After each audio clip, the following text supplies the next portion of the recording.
الحمدللہ رب العالمین والصلاة والسلام علی رسول الکریم اما بعد فاعوذ باللہ من الشیطان الرجیم بسم اللہ الرحمن الرحیم۔ عزیزان گرامی قدر، السلام علیکم ورحمۃ اللہ وبرکاتہ۔ آئیے آج رحمت للعالمین محمد مصطفیٰ شفیع المذنبین وبالمؤمنین رؤوف الرحیم کی اس دار فانی سے رخصتی سے پہلے 5 دن جو آپ صلی اللہ علیہ وآلہ وسلم کی کیفیت تھی اس کا تذکرہ کرتے ہیں۔ چہار شنبہ کا دن تھا، بخار میں بڑی شدت آ گئی تھی جس کی وجہ سے غشی طاری ہو گئی تھی۔ رحمت عالم صلی اللہ تعالی علیہ وآلہ وسلم نے فرمایا کہ مختلف کنوؤں سے پانی کے ساتھ مشکیزیں بھر کر لے آؤ اور انہیں مجھ پر انڈیل دو تاکہ مجھے سکون میسر آئے اور میں لوگوں کے پاس جا کر انہیں وصیت کر سکوں۔ چنانچہ عزیزان گرامی قدر 7 مختلف کنوؤں سے پانی لایا گیا اور 7 مشکیزوں میں بھرا گیا۔ حضور انور صلی اللہ تعالی علیہ وآلہ وسلم کو ایک بڑے لگن میں، جیسے ہاؤس ٹائپ ہوتا ہے نا، اس میں بٹھایا گیا اور حضور علیہ الصلوۃ والسلام پر وہ پانی انڈیلا جانے لگا، یہاں تک کہ رحمت عالم صلی اللہ تعالی علیہ وآلہ وسلم نے فرمایا بس۔ اس طرح بخار کی شدت میں کچھ کمی آ گئی اور حضور علیہ الصلوۃ والسلام کو آرام محسوس ہونے لگا۔ رحمت عالم صلی اللہ تعالی علیہ وآلہ وسلم مسجد شریف میں تشریف لائے، سر پر پٹی بندھی ہوئی تھی اور ممبر پر بیٹھ کر خطبہ ارشاد فرمایا۔ صحابہ کرام ارد گرد حلقہ بنا کر بیٹھ گئے اور سمٹ کر بیٹھ گئے تاکہ اپنے ہادی و مرشد کے ان ارشادات طیبات کو وہ پوری دل جمعی کے ساتھ سن سکیں۔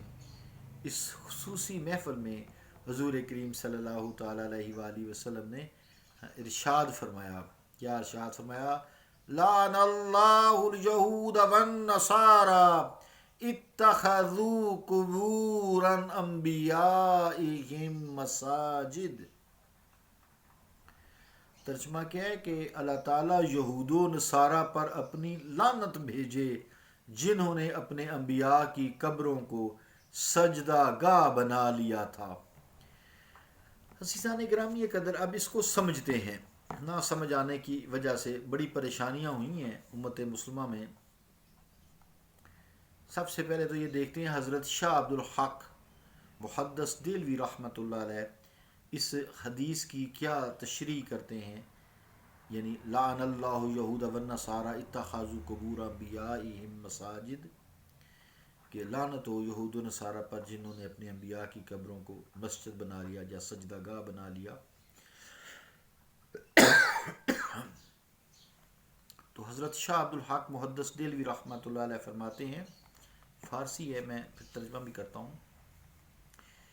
فرماتے ہیں کہ مراد از اتخاذ قبور مساجد سجدہ کردن بجانب قبور است و این بد و طریق متصور است یک سجدہ بقبور برند و مقصود عبادت در آنند چنانے کی بت پرستاں پرستند دوم آنکہ مقصود منظور عبادت و تعالی در آنند لیکن اعتقاد کنند کہ توجہ بقبور ایشاں در نماز و عبادت حق و موجب قرب و رضائے تعالی و موقع عظیم است نزد حق تعالی از جوت اشتمال دے عبادت و مبالغہ در تعظیم انبیاء وائی ہر دو طریق نہ مرضی و نامشروع است. اول خود شرک جلی و کفر سری است و ثانی نیز حرام و ممنوع از جهت اشتمال بر شرک خفی و ہر طرف تقدیر تعان متوجہ است و نماز کردن بجانب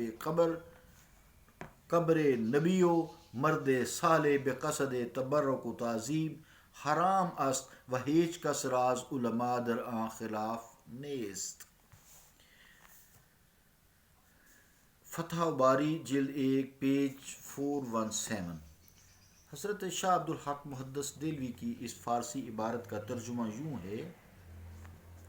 کہ شیخ فرماتے ہیں کہ قبروں کو مساجد بنانے سے مراد یہ ہے کہ قبروں کی طرف سجدہ کرتے ہیں، اور اس کے پھر دو طریقے ہیں۔ پہلا طریقہ یہ ہے کہ قبروں کو صاحب قبر کی عبادت کی نیت سے سجدہ کریں، جس طرح بت پرست اپنے بتوں کو سجدہ کیا کرتے تھے۔ دوسری صورت یہ ہے کہ سجدہ سے مقصود تو اللہ تعالیٰ کی ہی عبادت ہو، لیکن سجدہ کرنے والے کا اعتقاد یہ ہو کہ نماز اور عبادت میں ان قبروں کی طرف متوجہ ہونا اللہ تعالیٰ کے قرب اور رضا کا سبب ہے۔ یہ دونوں طریقے ناپسندیدہ اور ناجائز ہیں۔ پہلا طریقہ اس لیے کہ وہ شرک جلی ہے، کھلا شرک ہے یعنی، اور کفر صریح ہے، واضح کفر ہے، اور دوسرا طریقہ اس لیے کہ اس میں شرک خفی پایا جاتا ہے، اس لیے کسی نبی یا ولی کی قبر کی طرف منہ کر کے نماز پڑھنا یا سجدہ کرنا حرام ہے، اور تمام علماء اس بات پر متفق ہیں۔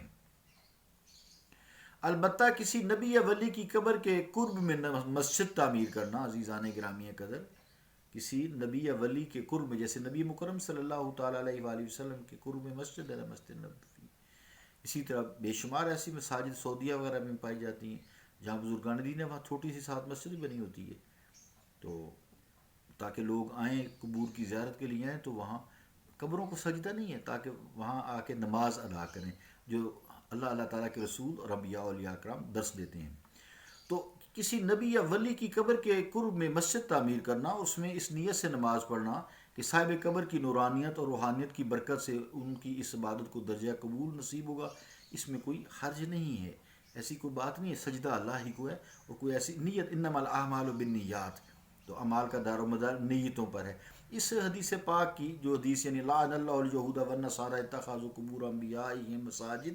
اس حدیث کی تشریح یا شرح جو ہے حضرت شیخ عبد الحق محدث دہلوی نے جو فرمائی ہے، علامہ ابن حجر فتح باری میں اسی طرح تقریباً جو تشریح ہے وہ آپ نے نقل فرمائی ہے۔ آپ فرماتے ہیں قال البیضاوی لما كانت اليهود والنصارى يسجدون بقبور الانبیاء تعظیما لشانهم ويجعلونها قبلة يتوجهون في الصلاة نحوها واتخذوها اوثانا لعنهم ومنع المسلمين عن مثل ذلك فاما من اتخذ مسجدا في جوار الساحل وقصد التبرك بالقرب منه لا تعظيم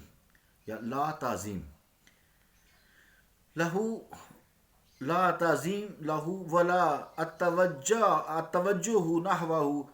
فلا يدخل في ذلك الوعيد۔ فتح الباری جلد 1 پیج 417۔ تو عزیزان گرامی قدر، امام بیضاوی رحمۃ اللہ علیہ فرماتے ہیں کہ یہود اور نصارہ اپنے انبیاء کی قبروں کو سجدہ کیا کرتے تھے۔ یہ عربی عبارت کا ترجمہ ہے کہ امام بیضاوی رحمۃ اللہ علیہ فرماتے ہیں کہ یہود اور نصارہ اپنے انبیاء کی قبروں کو